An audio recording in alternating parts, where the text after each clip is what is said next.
to another edition of our series on sacred femininity. I'm Shannon Evans, and today we're going to be exploring Mary and Eve. Now, if you've been, in the Western world for about 5 minutes, much less in the church, then you've heard the creation story of Adam and Eve. And while this story has beautiful components that point us to the redemptive nature of God and the caring for concern for creation, there are some problematic elements, most notably the blame of Eve, that points us to the patriarchal society within which the story was created.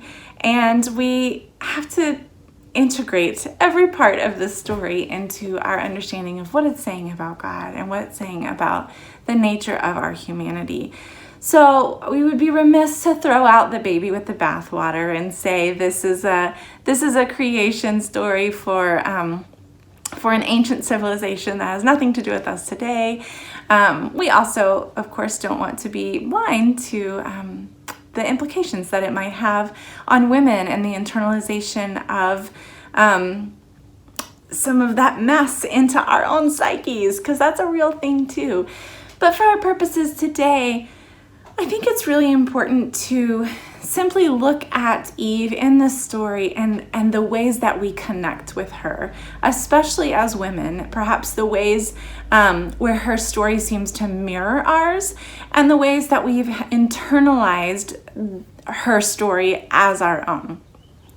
And so I think as women, most of us can relate to some degree to that sense of shame and the sense of being a blame bearer that kind of marks Eve in this story, of accepting the blame of others, accepting the blame on ourselves. I think a lot of times we can relate to the feeling of being the reason that XYZ didn't work out, or being the reason that so-and-so abandoned us or betrayed us or left us in some capacity. A lot of women that I speak with really resonate with this idea of simultaneously being too much and also not enough at the same time, which you would think that those things would be mutually exclusive, but my experience is that women often feel both at the same time. We have this area of unfreedom that Eve demonstrates that we certainly resonate with as well. Eve has some serious FOMO, right? She is like afraid of missing it. And she's like, I'm not missing anything. I'm going for it, reckless or not.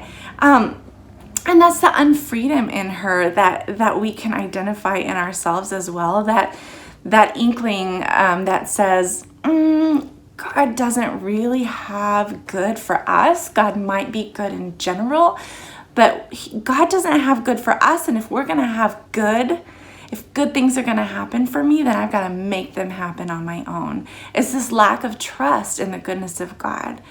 And so there's so many ways that we see ourselves in Eve's story. And I think that maybe one of the best gifts that Eve can offer us is that when we begin to look at her with compassion, which isn't hard to do, most of us can find that in ourselves, we can then begin to transfer that to ourselves, to begin to have compassion on ourselves.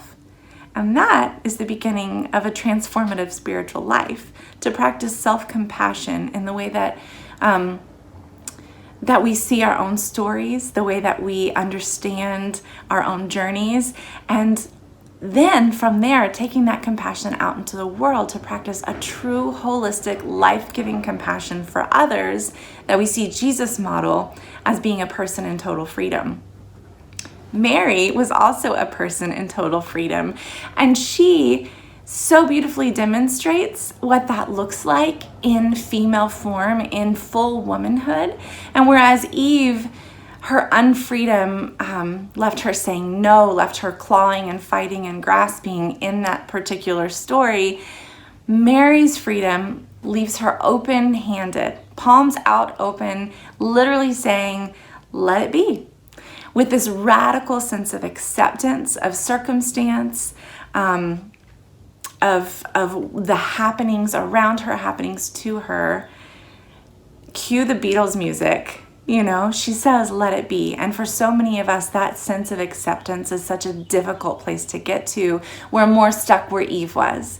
And Mary's lovely yes to God resonates with something deep in our heart that want to live in that place of freedom as well. And part of the reason why she was able to choose freedom, why she was able to silence the shame and the blame narrative that we so often buy into, is because she simply believed what God thought about her. God thought she was worthy. God thought she was good and deserving. And she simply believed that. And when we look at Eve, she's skeptical. She's questioning what God thinks of me, what I can trust about God. And so subsequently she makes these choices that spiral her into shame and blame and drive her further away from believing the truth that God speaks over her. And in Mary, we see that complete opposite of that. So in that yes, in that freedom, in that belief about what God says about her to be true, Mary reclaims a feminine power. She's effective, capable, a force for good. Not only is she the mother of God, she's the mother of the early church that we see. She's the only woman whose name is listed in Pentecost, in the book of Acts at Pentecost. And we know that she's the Queen of Heaven because of the apparitions, the answers to prayers around the world, to showing herself visibly, church verified apparitions, miracles attributed to her intercession. She clearly wields some serious clout in heaven. So as we look to restoring our Eve pain, we look to Mary as our model. Of course, we're repenting of our sins. We're making reparations for the places that we have wronged others. We have committed wrongs in this world. That is obviously something that must be done. But then we begin also to reconsider our ideas about ourselves, about the narrative that we've believed about ourselves. We reconsider whether we've really believed what God says about us, or whether we've believed the narrative that we have things to be ashamed of, that we are worthy of blame.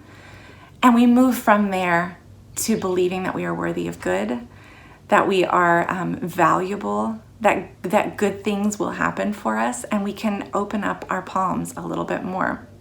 We begin striving for freedom and not perfection.